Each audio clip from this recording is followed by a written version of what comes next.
Water leaking from your faucet sprayer hose under the sink cabinet can be super annoying, but fixing it is usually way easier than you think.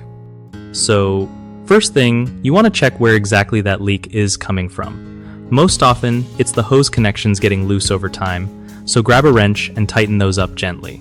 You don't want to strip anything. If that doesn't do the trick, take a look at the hose itself for any cracks or holes.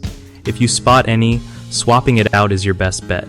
Another quick tip is to make sure the hose isn't kinked or twisted, because that can cause leaks too. Sometimes, the sprayer head connection might be loose, so unscrew it and tighten it back on properly. Don't forget to turn off the water supply before you start working under there. Trust me, nobody wants a mini flood. After tightening everything, run the sprayer and keep an eye out for drips to make sure the fix worked. If the leak keeps showing up, it might be time to replace the washer or O-ring inside the connections. They wear out after a while.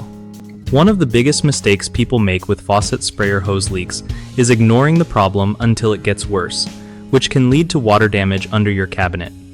Fix this by checking your hoses regularly and tightening connections as soon as you notice any moisture. Another common issue is over-tightening the hose connections, which can actually crack fittings and cause bigger leaks. Just get them snug, not crazy tight.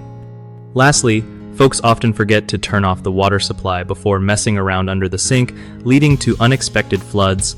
Always shut off those valves first to keep things chill. BigHomeProjects.com is like your go-to spot for finding solid local contractors who really know their stuff and won't leave you hanging. Plus, if you're a contractor yourself, it's a great way to get steady work from people in your area who need help with projects like fixing those pesky leaks or other home repairs.